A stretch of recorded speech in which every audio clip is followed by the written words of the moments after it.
হে আমার পরওয়ারদিগার, তুমি রহমানের রহিম, অসীম তোমার ক্ষমতা। তুমি তোমার বান্দাদেরকে খুব ভালোবাসো, তাই না? তবে কেন অন্ধকার কবরে ফেলে দেবে? তোমার একটু কষ্ট হবে না? অবশ্যই কষ্ট হবে। হে আল্লাহ, আমি জানি এই কথায় অনেকেই বলবে যে আসলেও সত্যি কথা, কিন্তু আর একটা কথা আছে, যারা খারাপ পথে চলে তারা কি করে কবরে আল্লাহ তাদেরকে বাঁচাবে? তাদের এখনও সময় আছে। আল্লাহ আল্লাহর রাস্তায় আসুক, আল্লাহর ইবাদত বন্দিগি করুক। মানুষ সবাই আল্লাহর নাম ধরে রাখি। যেদিন এই পৃথিবীতে একটা মানুষ থাকবে না আল্লাহ বলে ডাকার মতো, সেদিনই এই পৃথিবী ধ্বংস হয়ে যাবে, ধ্বংসের স্তূপ হয়ে যাবে। মানুষ তুলোর মতো উড়বে কিয়ামতের দিন।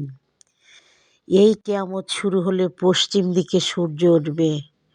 আসলে এমনিতে আমরা অনেক আলামত দেখতে পাচ্ছি, আরও যে কত কিছু দেখতে হবে আল্লাহ তাআলাই জানে।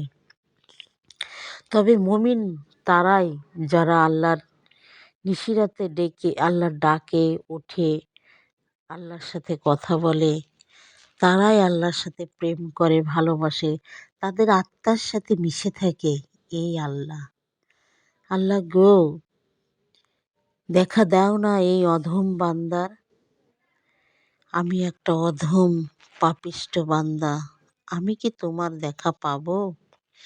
হে খোদা, হে খোদা, তুমি রহমানের রহিম, তুমি ছাড়া তো আমরা বাঁচতে পারবো না। এই যে তোমার প্রকৃতির লীলাভূমিতে হাতি, বাঘ, ঘোড়া, বানর, কুমির সব দিয়েছ, এরা তো মানুষ পেলে ছিঁড়ে ছিঁড়ে খাবে। কি একটা আজব পশু তুমি পাঠিয়েছ এই দুনিয়ায়, দেখলেই ভয় করে। কিন্তু তোমাকে কি ফাইন, তোমাকে মেনে চলে। ওরে সর্বনাশ, এরাই মানুষের থেকেও ভালো। তোমার সিজদা করে, তোমার নামাজ পড়ে, তোমার বন্দিগি করে, সব কিছুই করে, কিন্তু আমরাই করি না। হে পরওয়ারদিগার, এই অন্ধকার থেকে যেন বাঁচতে পারি কবরের, তোমার ইবাদত করতে পারি।